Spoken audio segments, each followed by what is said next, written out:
My name is Abhinav. I'm a staff software engineer at Lyft. I work on the compute platform team at Lyft.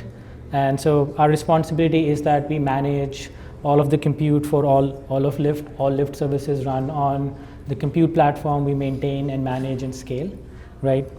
So as part of this talk, I really want to talk about how we ended up adopting Karpenter, the whys as to what made us really evaluate it and adopt it, and also as we did go through this journey, like some of the challenges or interesting things we found, and towards the end, like how it's architected for us. So let me quickly talk about like Lyft's infra and what the operating environment and constraints we have. So Lyft, we run really large Kubernetes clusters, and some of our clusters can get really large, like sometimes some of them at peak are more than 1,000, 2,000 nodes. So these are really large clusters. We run several of them just so that we can keep managing our scale. And one of the interesting part is that each one of these clusters could at any point be running like 1,000 or more services on top of them. So like multi-tenancy is like a core to how we run our compute platform, right? We've definitely picked it so that it lets like a small team like ours to scale like the entire platform and keep it running efficiently. So it's important to us to keep it multi-tenant, and we run like these large clusters. But on the flip side, the impact of that choice is also very real. If you're running 1,000 services in that cluster, you're bound to have like a really wide spectrum of like diversity in like resource usage. Some of our services are very, very small, right? But some of them are really critical and then really, really large. Also in terms of just replicas, the size of the services, but also in terms of like how much resources each individual service actually wants. And our constant goal and our constant work was to make sure we can keep our platform running and each individual cluster like highly scalable, but also highly efficient for the entire spectrum. We could not leave any money on the table, right? So it was a very hard job that we were trying to manage. And I think like in general, one of our philosophies is like we're a platform team, which means we don't want our customers to come to us. We want to have as less tickets we want, and most of them what we want is for our customers to like be able to build on top without them ever coming to us, right? So that's the environment and constraint we like to work with. So if most people who are running Kubernetes, they always start with cluster autoscaler. It's one of the best, like one of the default choice if you want to scale your cluster as to match the load you get. We are on AWS, so that would mean that we were managing autoscaling groups, and then our team's responsibility was we would create and manage these autoscaling groups so that as new services, as the cluster would scale, the scheduler will try to find, the cluster autoscaler will try to find the right ASGs to scale up and down, right? But as I talked back, there are thousands and more services running in this cluster, and to be able to efficiently pack them, right, we were doing a lot of like handcrafting of these ASGs. Like we needed Intel ASGs because some services are Intel only, but we also needed several ARM ASGs so that we can run ARM services. ARM instances tend to be cheaper, so we want to do that also. Some of our services are really small. They maybe have a few cores, but some of our services actually use a lot of memory, and we don't want to mix them, right? So the problem was we were actively managing like several dozens of ASGs per cluster so that we can keep our cluster efficiency high. So we have the ASG problem, but that's our problem, our team's problem, right? So that's an operational toil we can maybe live with. But the flip side or the more crucial part was we were also becoming bottleneck for our developers, right? So our developers, when they want more resources, they would have to come to us so that we could like tune or change the ASG so they could schedule their larger resource requirements.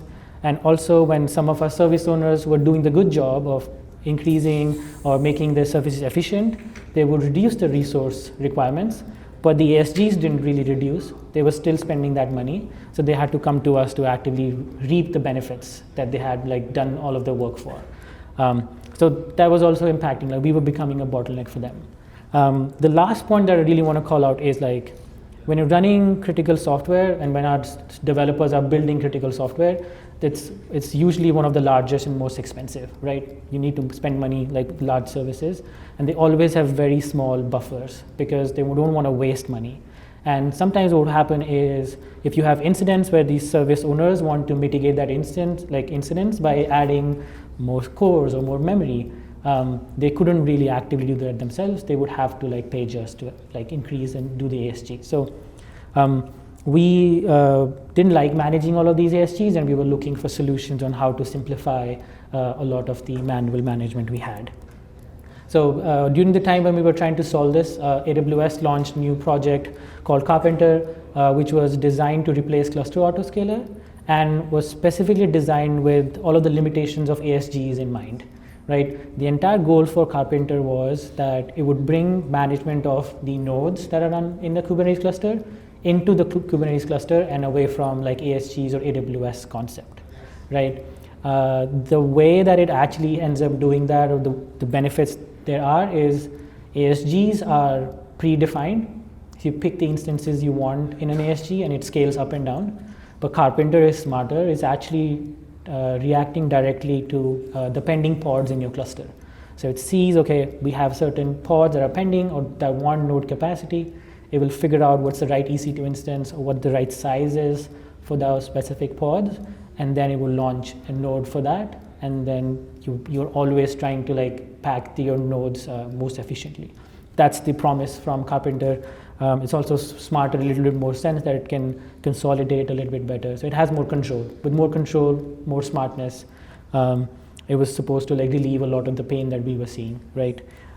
So we wanted to try it. We did end up like trying Karpenter out in one of our production clusters. And what we ended up observing was a little bit confusing, a little bit surprised. So we were seeing three different things. Number one, we were running a lot more nodes in our clusters, right? In some situations, we were running almost close to 2 times the nodes we were previously running with cluster autoscaler. So we're seeing a lot more nodes.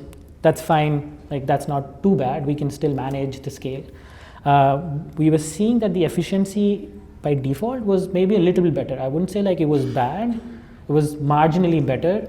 But the last point is what we were more confused about, which is our costs were actually up. So we're spending more money in that cluster when we started using Karpenter initially, right? And we couldn't really directly say that just running more nodes was the reason for the increase in cost, because efficiency hasn't changed that much.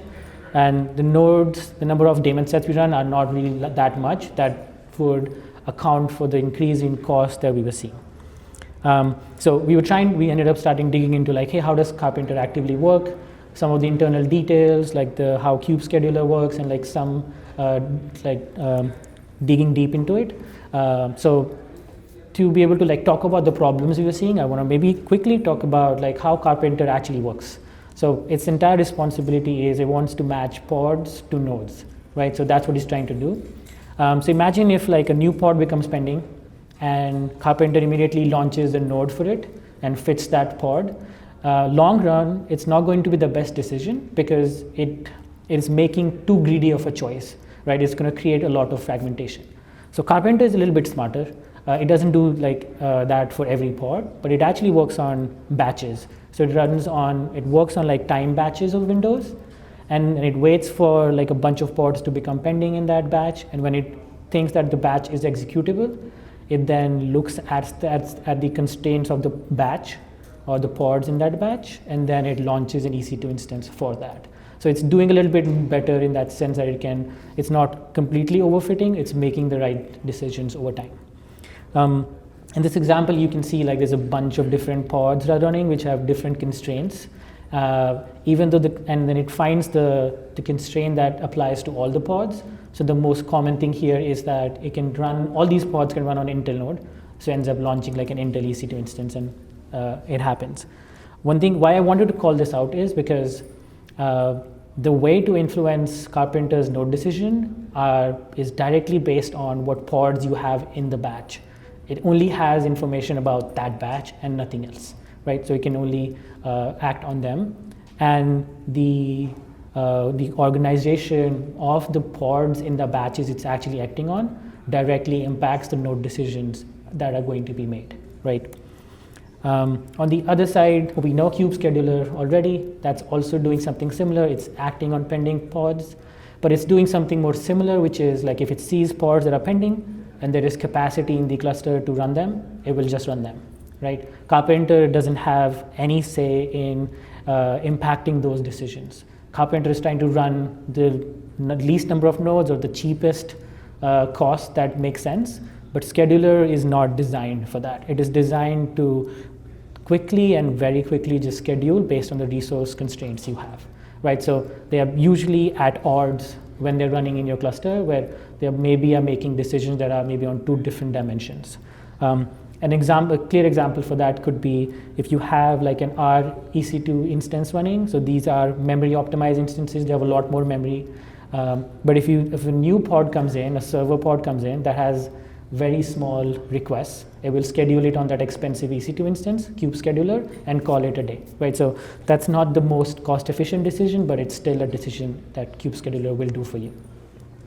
So as we understand like how Karpenter does the batching, how important it is, and how kubescheduler is also making the decisions side by side, let's dig deeper into like some of the problems we were seeing that were contributing to like our costs going up. So the first problem we were seeing is multi-architecture services. So at Lyft, we run a mix of services, and our services can run on multiple architectures. We have services that run on Intel-only architecture, right, because they are built and compiled for that. Can I do questions later on? Yeah. But some of our services can run on ARM instances because they're cheaper, and so they want to run and utilize ARM instances as much as possible, right? So what we were observing is that when our clusters would scale up, our batches would almost always have a mix of these services, right? Some of our pods had just Intel constraints, but some of them could run both on Intel or ARM. And as I talked about, if the batch has this set of pods, Karpenter is going to look at the constraint, the minimum constraint that can satisfy them. And in many cases, and in most cases, it will launch an Intel node, and these pods run on an Intel machine.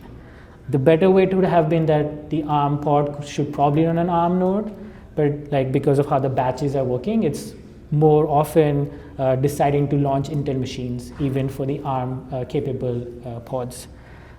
So what we ended up inherently, what we call this is that batch anchoring, which is one single pod in your batch that has maybe an acute or different constraint can directly impact the node decisions Karpenter is making. So you have to be very careful about like, hey, what kind of pods are in your batch? So that was one thing that we were observing during scale-ups. Yep.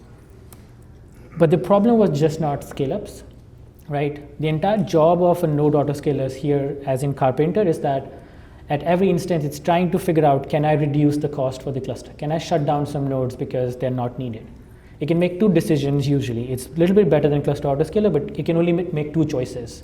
Either delete the node because it thinks that the capacity is like can run on existing nodes. That's one decision it can make. The second decision, which is where it's a little bit more smarter, is it can actually downscale the same EC2 instance by creating one that is smaller. So if it thinks that there's these number of pods in the node can run on a smaller instance, for example, 4x to 2x, it will launch a 2x node, and then the pods can run there and then not waste money, right? So you can make those two decisions. But in this scenario with multi-architecture services, that was also not happening as you would expect, right? Assume you have like these two nodes running, and during the scale down, the Intel node starts to become a little bit empty. And Karpenter has few choices it wants to make. Maybe it wants to shut down the Intel machine, but that's not possible because the ARM machine can't run the Intel pod. So that option is out of the picture. The second option you could make is, can I downscale it? The time that it's downscaling it, it's not going to split the node because that is a safety mechanism in Karpenter. If you start splitting nodes, there is no end to actively like splitting the nodes. So all it does is it does one-to-one mapping. So it's going to see, I have these set of pods on a node. Can I run them? Can I run all of them on the same smaller node? If that's true, it makes that decision. So in this scenario, no consolidation is happening. and the Intel node is actively going to continue running and wasting money, right? The best scenario would have been like the ARM pod could go to the existing ARM node because there is capacity, and the Intel node runs on a smaller Intel node. So both on the scale up side and on the scale down side, our multi-architecture restrictions on the cluster were forcing Karpenter to run more and more Intel nodes.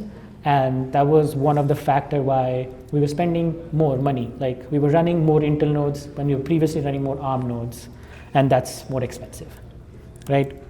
So the way to solve this is very simple, which is we start to make sure that pods and the nodes that these pods can run are always mutually exclusive, right? So we only have services. If you have a service that can run on Intel, we use node selectors that are only Intel architecture.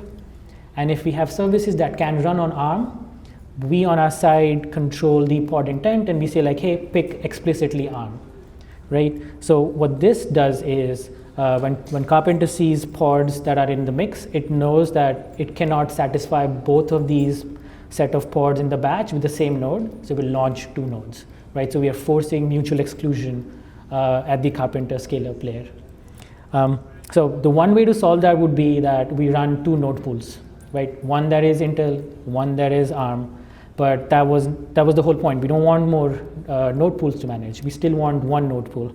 And Karpenter actually allows you to do exactly that. So here you can still define one node pool that has all the families that you can run on. But because your pod intents are now clear, your pods themselves are saying I can run on Intel through the node selector or the ARM to the node selector, Karpenter is now starting to manage two virtual node pools inside that one big node pool. So it has two groups of nodes where one is running only Intel pods, the other is running only ARM pods. And it's able to consolidate each one independently, right? It's able to do what it's trying to do like without any more effort. So we've moved some of the decisions we made in the autoscaler where we had autoscaling. Autoscaler, there were two different, ASGs, they were different.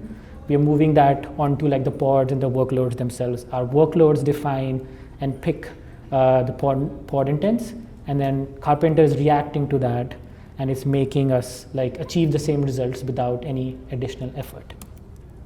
So similarly, we talked about the multi-architecture services, but our cluster actually have diverse shapes also, as I talked about, 1,000 services, some of them big, some of them small. What we generally want to do is we want to see that most of the services that are compute optimized run on compute optimized instance families. So AWS has instance families for compute optimized that have more core per dollar cost, like cheaper per core cost. But some of our families, if you need more memory, they're optimized for memory, so you have better per gig of costs. So we want to make sure like services are running in the right one, because otherwise we'll be wasting money, right? Here, let me just quickly go through an example, which is, let's say in the batch you have one server pod that doesn't really need a lot of CPU or memory, but you also have a Redis pod in that same batch that wants a lot of memory. Karpenter is going to launch an R instance family, right? Because that's where both the pods will run. And these small pods that are better for compute optimized were taking a valuable space on our R instance families. They were making the packing become inefficient, right? They would take like valuable CPU cores that are on these machines, and then the actual memory bound services would need more and more R instances, right? So we were spending more money when we could have been doing less.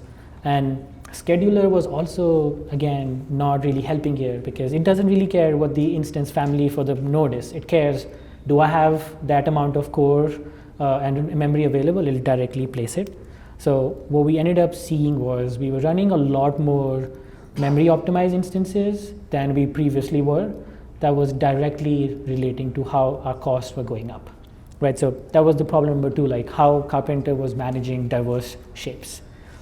So the way to solve this was we ended up extending our previous solution of separating the concerns on the pods themselves to families also. So your pods now can say, similar to how the node selector was, give me Intel or ARM, your pods now themselves have an idea of what instance families do I want to be actually scheduled on, right? So the pod instance is now moving again to the workload where we have the most information. The pod knows how much resources it needs, and by very simple calculations, you can say this is probably runs better on C, or this specific pod and shape runs better on MNR. If you set that on your pods themselves, Karpenter will do the job, and then it will start to manage, again, two separate groups of nodes, one which are pod compute optimized for the compute optimized services, memory optimized for memory optimized services, and no cross interference. If you started to see the pattern here, which was, we initially started with like, hey, we have a lot of operational toil, we wanted to make Karpenter make the right decisions, and we gave it all the freedom, right? We wanted it to manage everything with a single node pool. But I think when we were starting to like experiment and learn, we've been running cluster autoscaler for really long, right? And we've had a lot of experience really making and handcrafting the ASGs, so they're most optimized, right? But what we've started to build again is the same effect, which is groups of nodes that are serving the right services automatically, but we're no longer codifying that in the ASGs upfront. We're actively pushing left, and we are pushing all of those decisions on our workloads themselves that have the right way to influence the decision. And Karpenter is really smart that it can actually read those intents and manage these groups and node groups automatically, right? So if you end up doing this, this is what our architecture started looking like. We have still one single node pool, but our pod intents on two dimensions we talked about, right? Architecture and instance category or instance family, right on the pods start to create sub node groups within our cluster, and where each service is optimized very nicely, right? So if you have a service that is running on Intel today and the service wants to run on ARM, your service developer just changes the intent with how they define the service. Hey, I want to run ARM. We don't do anything. When they do deploy to a cluster, the node selector automatically moves them to the ARM node pool. No work done. Similarly, if they want to use more memory, go ahead. Like the platform will automatically calculate the right family, set those node selectors, and your service will start to move to memory instances automatically. No, we're not really doing any work around that. Very quickly, a side is, so cost was important. One of the side effects of this pod intents and Karpenter smartness is that we're a bunch of services that always wanted dedicated nodes. They want to run isolation. Some of our Spark jobs, for example, they don't like noisy neighbors because how Spark jobs can be very demanding on both network and disks. So we used to manage dedicated ASGs for these services, but Karpenter with the same pod intents actually lets you manage dedicated node groups for these Spark jobs without any effort. So Karpenter has something called exists operator knowledge, where if you have a certain tenancy key, for example here, like a dedicated tenancy, the value of that node selector groups the nodes and the pods automatically. So the team A and team B dedicated node pools, we haven't created them.